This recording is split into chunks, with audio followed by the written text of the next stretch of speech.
Derivation of an equation by using dimensional analysis।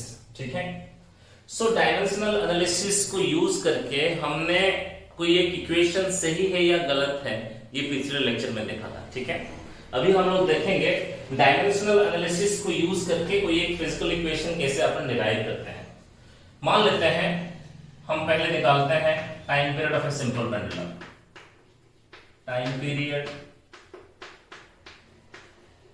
Of a simple pendulum. ठीक है, हमारे पास इस तरह का एक सीलिंग से लटकता हुआ एक सिंपल पेंडुलम है। इस पेंडुलम का लेंथ L है और ये जो बॉब लटका हुआ है इसका मास मान लीजिए m है और ये बॉब इस तरह ओसिलेट कर रहा है। एक बार यहां से टू फ्रो होने के लिए जितना समय लगता है उसी को हम कहते हैं एक टाइम पीरियड। ठीक है ना। So let us find the equation for the time period of a simple pendulum by using dimensional analysis method. मान लीजिए कि हमारे पास यहाँ पे एक सिंपल पेंडुलम है। ठीक है, यहाँ पे एक बॉब है और ये स्ट्रिंग है। इस रस्सी का लेंथ मान लीजिए L है, दिख रहा है। ठीक है, अब अगर इसको मैं यहां से छोड़ दूं फिर यहां तक आ गया, छोड़ दूं फिर यहां तक आ गया, छोड़ दूं फिर यहां तक आ गया, तो यहां से छोड़ा 1 2 3 स्टार्ट स्टॉप, जितना समय लगता है उसी को हम कहते हैं time period of a simple pendulum. ये L length of the string है और इस बॉब का मास m मान लीजिए। ठीक है, और यहां पे एक्सेलरेशन ड्यू टू ग्रेविटी भी प्रेजेंट है जो कि g है। ठीक, नीचे की तरफ एक्ट कर रहा है। सो time period of this simple pendulum, मान लीजिए वो टाइम पीरियड डिपेंड करता है किसके ऊपर, लेंथ के ऊपर, डिपेंड करता है मास के ऊपर, डिपेंड करता है एक्सेलरेशन के ऊपर। लेट द टाइम पीरियड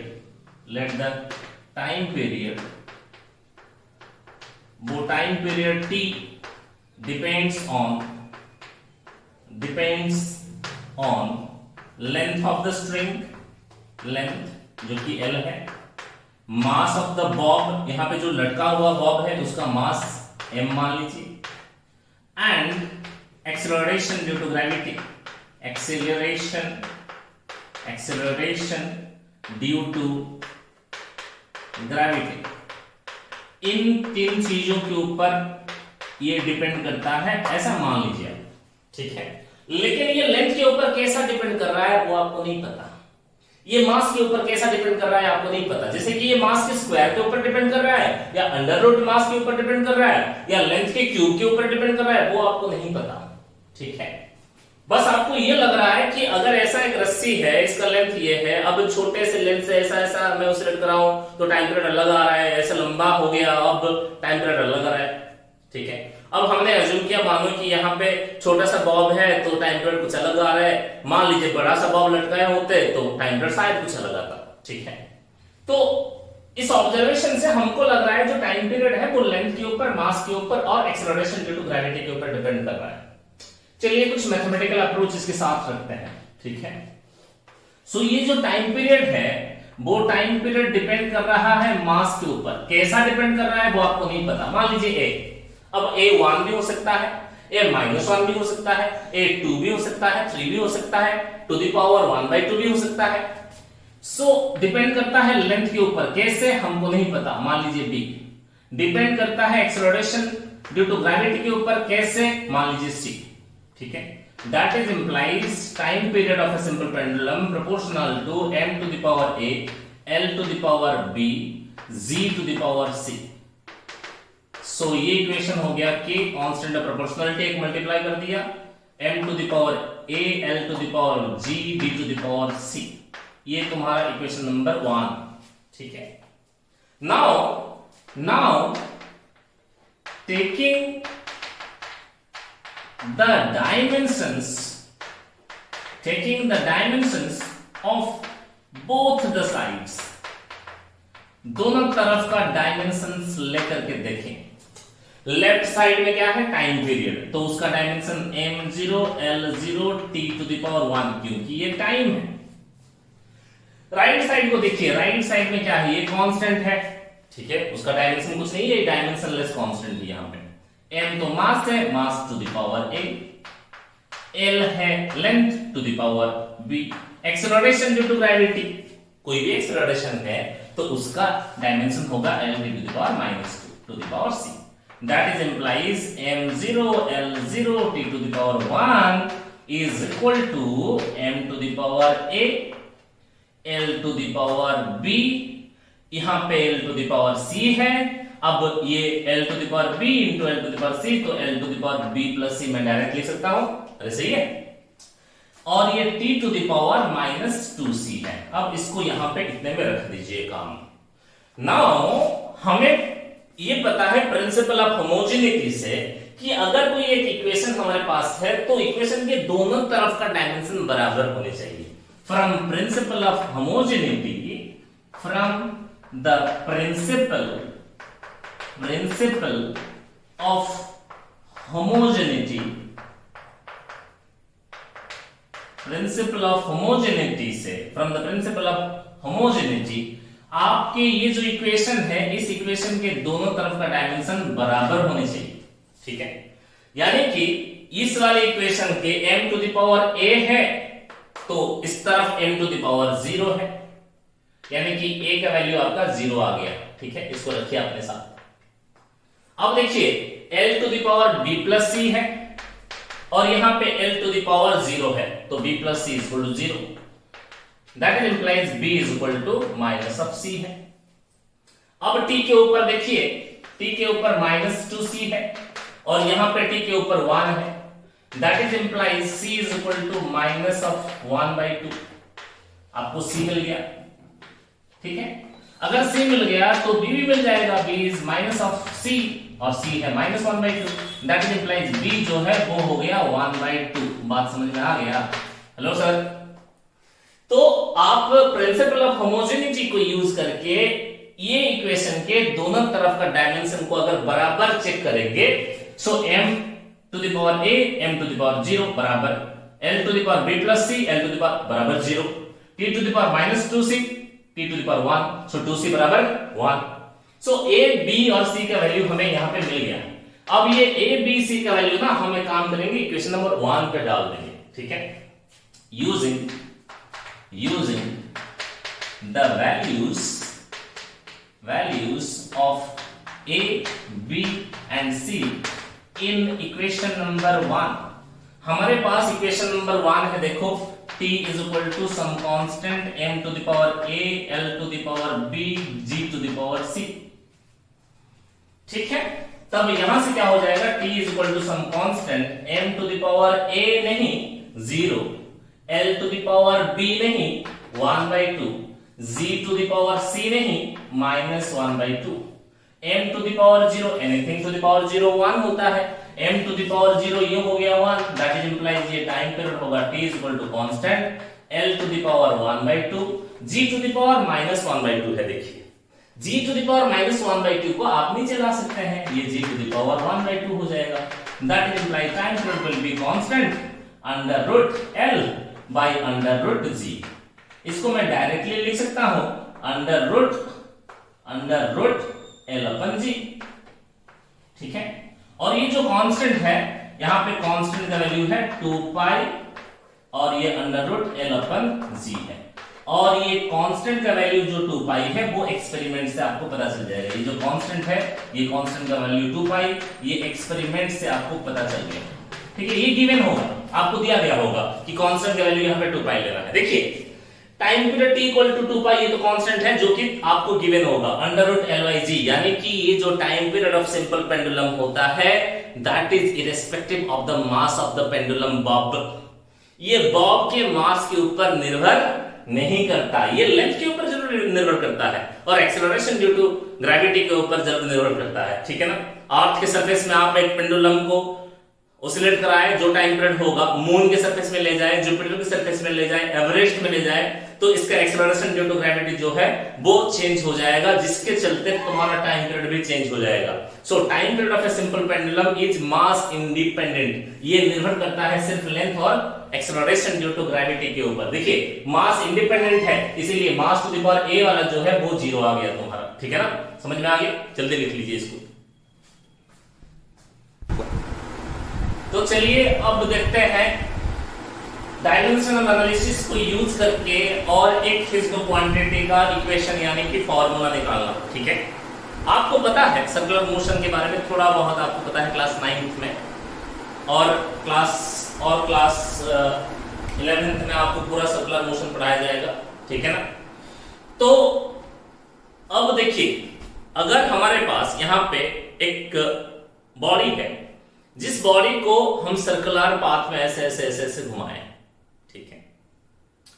देखो अभी ये ऐसा है, इसके ऊपर इस तरफ अगर मैं फोर्स लगाऊं तब जाकर के हॉरिजॉन्टल होता है, ठीक है ना। अभी लेकिन ऐसे मैं घुमा रहा हूं, फिर भी देखो ये रस्सी जो है, ये स्ट्रिंग जो है, ये हॉरिजॉन्टल है। देखो हर मोमेंट में ये हॉरिजॉन्टल है, वर्टिकल नहीं है, हॉरिजॉन्टल है।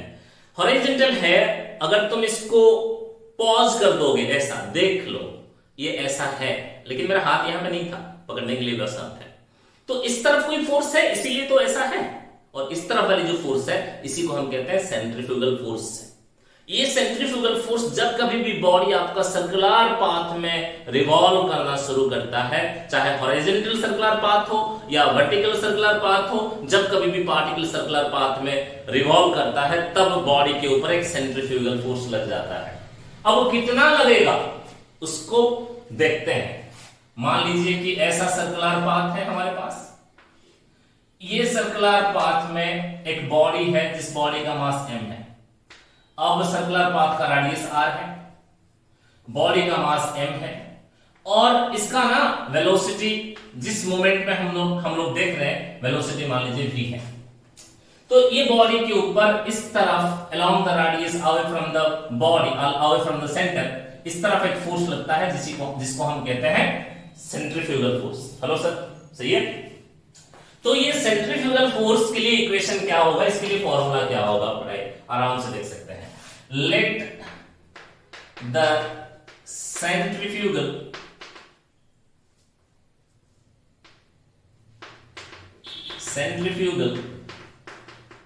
Force depends, centrifugal force Fc depends on mass of the body m, velocity of the body v, and radius of the circular path, radius r of the circular path। मान लीजिए आपका ये जो centrifugal force है जो body circular path में rotate करते वक्त इसके ऊपर लग रहा है, वो डिपेंड करता है मास के ऊपर, वेलोसिटी के ऊपर और radius of the circular path के ऊपर, ठीक है ना। सो इसको मैथमेटिकल अप्रोच थोड़ा सा देखिए, मैथमेटिकल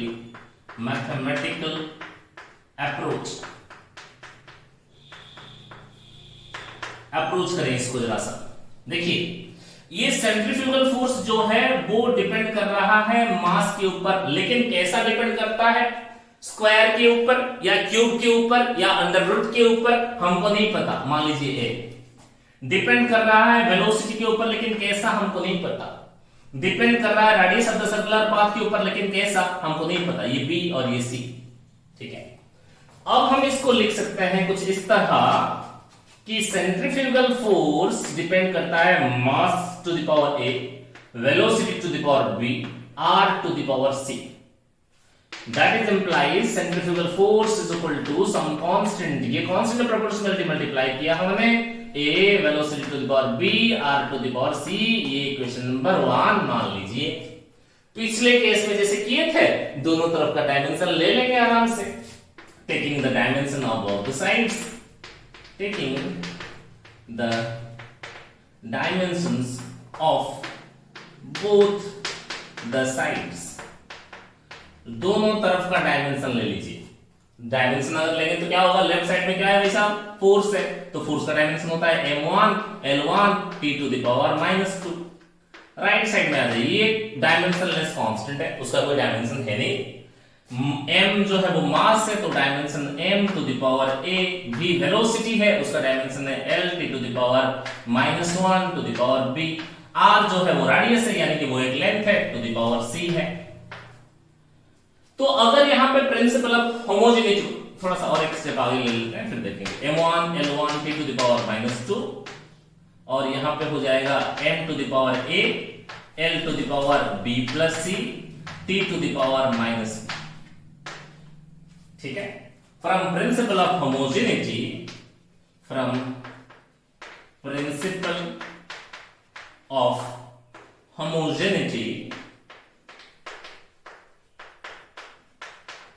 इसको यूज करेंगे तो क्या ये सिखाता है कि लेफ्ट साइड और राइट साइड दोनों का डायमेंशन बराबर होंगे। राइट साइड में देखो m to the power a है, लेफ्ट साइड में m टू द पावर 1 है, तो a का वैल्यू 1 आ गया।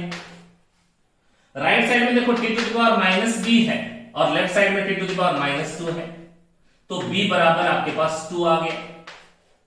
अब राइट साइड में देखिए l to the power b plus c है और लेफ्ट साइड में क्या है l टू द पावर 1 है, और b का वैल्यू आपको 2 मिल गया है, plus c is equal to 1, that is implies आपको c is equal to 1 -2 that is equal to -1। So a b और c का वैल्यूज आपके पास है। अभी a b और c का वैल्यू आप इक्वेशन नंबर 1 पे यूज करेंगे, using the values of a b c, using the values of a b and c in equation number 1। Equation number 1 आपके पास क्या है, देखो F centrifugal is equal to constant m to the power a, velocity to the power b, r to the power c। ठीक है, अब देखिए यहां पे F centrifugal is equal to, ये कांस्टेंट है, अब m to the power a की जगह आप लिखेंगे 1, v to the power b की जगह आप लिखेंगे 2, r to the power c की जगह आप लिखेंगे -1, that is implies centrifugal force के लिए इक्वेशन आपके पास हो जाएगा k m v square by r to the power -1 को नीचे लाएंगे r हो जाएगा, और यहां पे ना k का वैल्यू जो है वो 1 है, k is equal to 1, so m v square by r हो गया, और यहां पे k इज इक्वल टू जो 1 है वो एक्सपेरिमेंटली फाउंड आउट होता है, वो आपको वैल्यू गिवन दिया गया होगा। ठीक है ना, अरे आसानी से निकाल लिए, जल्दी लिख लीजिए इसको, फिर आगे बढ़ेंगे।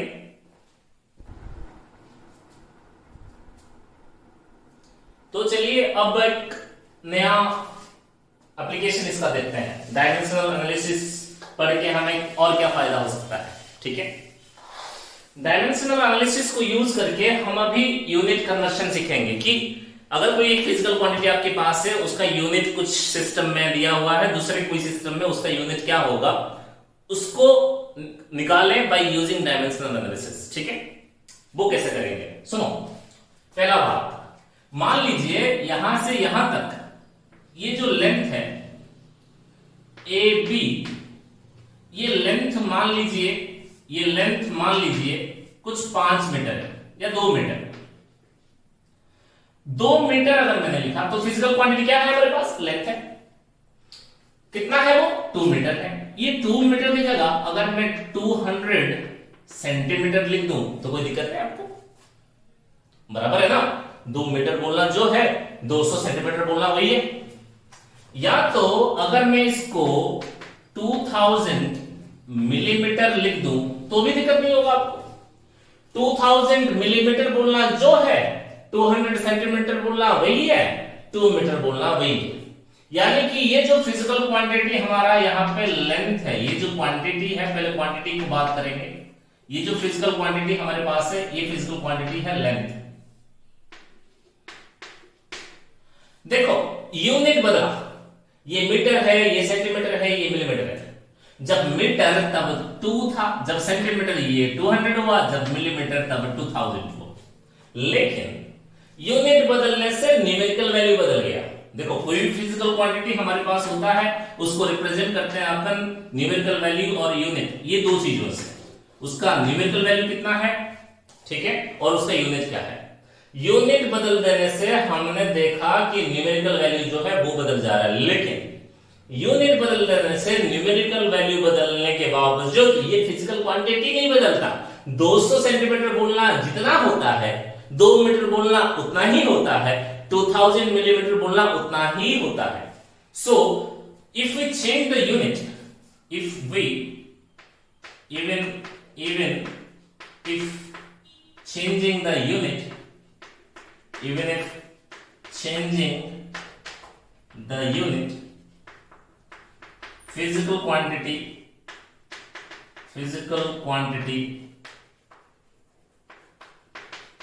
remains the same, physical quantity का कोई बदलाव नहीं होता, remains same। इसका मतलब यह है कि अगर कोई क्वांटिटी हमने लिखा हुआ है NU, पहला यूनिट सिस्टम U1, उसमें न्यूमेरिकल वैल्यू N1, मान लीजिए जैसे 2 मीटर लिखा हमने N1 U1, अगर यूनिट को हमने बदल दिया तो न्यूमेरिकल वैल्यू जो है वो बदल जाएगा, लेकिन फिजिकल क्वांटिटी जो है वो हमेशा कांस्टेंट रहेगा। ठीक है, सो यहां से हमने सीखा कि कभी भी कोई एक फिजिकल क्वांटिटी का यूनिट बदल देने से उसका वो फिजिकल क्वांटिटी का मैग्नीट्यूड नहीं बदल जाता है, वो फिजिकल क्वांटिटी का यूनिट बदल देने से उसका न्यूमेरिकल वैल्यू जरूर बदल जाता है। ठीक है, लेकिन फिजिकल क्वांटिटी उतना का उतना ही रहता है। ठीक, अब चलिए इसको यूज करके हम सीखते हैं कि डायमेंशनल एनालिसिस कैसे करें, डायमेंशनल एनालिसिस को यूज करके यूनिट को कैसे कन्वर्ट करें, यूनिट कन्वर्शन। ठीक है, इसके लिए हम आपको एक एग्जांपल करा देते हैं ताकि आपको बेटर समझ में आएगा। ठीक है, एग्जांपल से ही समझ लेते हैं। एक एग्जांपल देखिए, मान लीजिए हमारे पास 2 × 10⁻³ न्यूटन है। This much force will be how much dyne. ठीक है, आप बोलेंगे सर तो ये बड़ा आसान है, न्यूटन की जगह 10⁵ डाइन लिख दीजिए, ये 2 × 10⁸ डाइन हो जाएगा। हाँ, हमको भी पता है ये बड़ा आसान है, लेकिन डायमेंशनल एनालिसिस को यूज करके इसको कैसे करते हैं वो पहले सीख लीजिए। ठीक है ना, ताकि ये यूनिवर्सली हर जगह काम आएगा। ठीक, देखो ये N1 है, ये पहला यूनिट सिस्टम। अब ये दूसरा यूनिट सिस्टम आपके पास है, लेकिन N2 आपको नहीं पता। पहला यूनिट सिस्टम SI में है, दूसरा जो है वो CGS में है। ये कंफर्म करें कि आपको किस में कन्वर्ट करना है, SI से CGS में कन्वर्ट करना है, या CGS से या SI, या कुछ और फिजिकल क्वांटिटी से, कुछ और सिस्टम से कुछ दूसरे सिस्टम पे। ठीक है, आपको कहां से किस में कन्वर्ट करना है वो डिसाइड कर लेना पहले चाहिए। और ये क्वांटिटी कौन है, ये फिजिकल क्वांटिटी यहां पे फोर्स है। ठीक है, और फोर्स का डायमेंशन बता दे पहले, M1 L1 T⁻⁻²। पहला काम, कभी भी आपको डायमेंशनल एनालिसिस यूज करके यूनिट कन्वर्ट करना होगा तो आप डिसाइड करेंगे, आप कंफर्म कर लेंगे कि सर मुझे इस सिस्टम से उस सिस्टम पे कन्वर्ट करने हैं। दूसरा बात ये कंफर्म करेंगे कि ये जो फिजिकल क्वांटिटी का कन्वर्शन आप करने जा रहे हैं वो फिजिकल क्वांटिटी का डायमेंशन क्या है। ठीक है, ये दोनों चीजें आप कंफर्म कर लिए कि कहां से किसमें कन्वर्ट करना है, और क्वांटिटी जो है जिसका कन्वर्शन आप करने जा रहे हैं, जिसका ऑपरेट आप करने जा रहे हैं, वो फिजिकल क्वांटिटी का डायमेंशन क्या है। ये दोनों चीजें कंफर्म है। अब क्या आपको पता है, we know that physical quantity N1 U1 लिख सकते हैं, N2 U2। यूनिट बदलने से क्वांटिटी नहीं बदलता, खाली न्यूमेरिकल वैल्यू बदलता है। अब देखो N1 आपको पता है ऑलरेडी 2 × 10⁻³ तो N1 को रहने दीजिए, 2 × 10⁻³ वो आपको पता है। ये पहला जो U1 है ना, इसके जगह आप डायमेंशन लिख दीजिए ML T⁻⁻²। In fact M1 L1 T⁻⁻²। इसके नीचे 1 1 1 लिखिए, यानी कि मास का यूनिट पहला सिस्टम पे, लेंथ का यूनिट पहला सिस्टम पे, टाइम का यूनिट पहला सिस्टम पे। That is equal to N2 हमको नहीं पता, N2 निकालना है। U2 के जगह भी ये क्वांटिटी का डायमेंशन डायरेक्ट लिखिए यहाँ पे, ML T⁻⁻², M1 L1 T⁻⁻²। लेकिन यहाँ पे नीचे सबस्क्रिप्ट में 2 लिखिए, यानी कि ये है मास का यूनिट दूसरा सिस्टम पे यानी कि CGS में, ये लेंथ का यूनिट दूसरे सिस्टम पे यानी कि CGS में, टाइम का यूनिट दूसरे सिस्टम पे यानी कि CGS सिस्टम पे। अब हमारा मकसद है N2 की ओर जाना। N2 इज इक्वल टू हो जाएगा N1 M1 L1 T1, ठीक है, divided by M L t to the power -2 दूसरे सिस्टम पे, ठीक है। बड़े आसानी से हो जाएगा काम, देखिए n2 is equal to n1 m पहला सिस्टम पे, मास दूसरे सिस्टम पे टू द पावर 1। इसको देखिए मैं कैसे पढ़ रहा हूं, इसको वैसे ही आप वैसे ही काम करेंगे। लेंथ पहले सिस्टम पे, लेंथ दूसरे सिस्टम पे टू द पावर 1, टाइम पहले सिस्टम पे, टाइम दूसरे सिस्टम पे टू द पावर -2, ठीक है। यहां तक कोई परेशानी नहीं। फिर क्या करेंगे, देखो यहां पे n2 निकालने के लिए that is implies n2 is equal to n1 आपके पास है, वैल्यू कभी भी लगा सकते हैं। m1 is the unit of mass in first system SI है, उसमें मास का यूनिट देखो यहाँ पे m1 is the unit of mass in first system यानी कि SI में है kilogram, by m2 is the unit of mass in second system यानी कि CGS में, तो ये होगा ग्राम, ये टू द पावर 1। L1 की जगह आप लिखेंगे unit of length in first system यानी कि SI में मीटर, L2 है unit of length in second system यानी कि CGS में सेंटीमीटर टू द पावर 1। ये T जो है टाइम का यूनिट पहला सिस्टम पे यानी कि सेकंड, और T2 भी टाइम का यूनिट सेकंड सिस्टम में, वो भी सेकंड है टू द पावर -2, ठीक है। मकसद आपका क्या है, SI से CGS में कन्वर्ट करेंगे। यहां पे ना कहीं पे भी आप SI देख रहे हैं उसको CGS में कन्वर्ट कर डालें, ठीक है। तो n2 will be equal to n1, SI देखें मतलब CGS में कन्वर्ट कर दें उसको। kg है तो ये होगा 1010 to the power 3 gram by gram to the power 1। Metre है तो ये SI में CGS में कन्वर्ट करें 10 to the power 2 centimetre by centimetre to the power 1। ये तो सेकंड में है, बाय सेकंड है टू द पावर -2। अब ये ग्राम ग्राम हो जाएगा कैंसिल, सेंटीमीटर सेंटीमीटर हो जाएगा कैंसिल, सेकंड सेकंड हो जाएगा कैंसिल।